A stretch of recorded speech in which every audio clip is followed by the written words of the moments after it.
In this video, we're going to talk about feeding syrup, when's the right time of the year to feed syrup, but more importantly, how late on in the year can you feed syrup effectively and what mix you should go for. Now, I read so many comments on Facebook about people getting really stressed with different quantities in terms of syrup mixes. And I see someone put on there the other day, well, you can just feed 2 to 1 at any point and the bees will just readily accept it. Why bother watering it down to 1 to 1? Or why bother ever making up 1 to 1? And it's a really good point. There is literally no scenario where the bees will not take down 2 to 1. The only reason that I would ever feed 1 to 1, which is 1 kilogram of sugar to 1 litre of water, or whatever units you want to use, the only reason I would ever use that is in the spring to simulate a flow, to get the bees going, to get them to turn that feed into brood, as opposed to storing it in the combs. 2 to 1 sugar syrup, so 2 kilograms of sugar to 1 litre of syrup is perfect for this time of the year because you're making it so the bees don't have to do any work to get the moisture content correct to store it in the frames.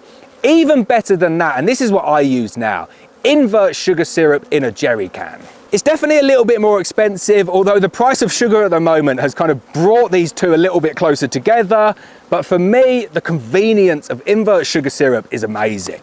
Comes in a 14 kilogram jerry can like this. It literally never ever goes off. It stays fresh for years and years and years. Just completely disregard the dates on there. I've had some from 4 or 5 years ago that have been sealed, that you open them up and there's no fermentation whatsoever. And because it's inverted sugar syrup, you never get that mold building on it. So you don't need to put any additives in there to stop that mold growth. Now, the question that I get asked a lot of the time is how late on in the year can you feed invert sugar syrup? And the answer is incredibly late on into the year. Like, you will not believe how late you can go into the year feeding invert sugar syrup, and for the bees not only to be fed the syrup, but to take it down, to process it, and to actually cap it over. The beauty of invert sugar syrup is it doesn't need to be capped over. So the bees, as long as they've taken it out of the feeder and put it into the cells, it becomes accessible to them, and they will just keep it uncapped throughout the whole of the year, which actually reduces their work a little bit. It means they don't actually have to uncap it to use it in the winter. But feeding is a bit of a dark art when it comes to the end of the season. And believe me, I fell into this trap when I was starting out keeping bees. And that is feeding your bees too early. You clog up the brood nest and you really do cause a lot of issues. You do it with the best intentions, thinking, I want to make sure my bees have got enough food. But what you're doing is you're blocking access for the queen to lay, and you're blocking access for them to bring in pollen, which they need to rear brood. So if you want me to give you like a firm date in terms of when you should be doing your last feeds in the UK, you're pretty safe around the 1st or 2nd week of October.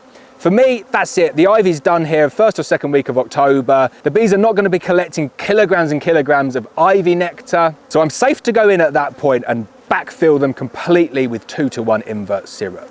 However, if you get like a real Indian summer where it's warm towards the end of October, even into November, they will take down syrup. I've seen them do it. Even when you fill the feeders up last week of October, 1st week of November, if you're getting 11 or 12 degrees Celsius and you've got them in poly hives where the bees inside the hives are really nice and protected from that cold outside, they will just continue to feed on it. So do not think you've missed your opportunity to feed. It's now the last week of September at the moment. The bees are busy working on the ivy. I've just merged these colonies together. You might have seen the video. The final ones are just going in there now, but they are a little bit light on feed already. So what I'm going to do is I'm just going to open them up, give them a really small feed. Might still get a few more days of the ivy bringing stuff in, but we're getting towards the point now where I can backfill everything with invert sugar syrup. And then come the 2nd week of October, middle of October is my cutoff. I'll come round and I'll backfeed everything. Now, it's a very interesting point why I like to go for the middle of October. You do tend to fall into like a management system, especially when you get more than 1 colony,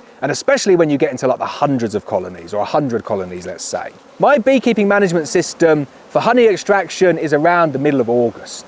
So I go in middle of August, take all of my honey off, put my apivar strips in for my varroa treatments, and I give the bees a feed. I continue trickle feeding for the next 8 weeks, and then after those 8 weeks are up, the ivy flow is just coming to an end or is just finished.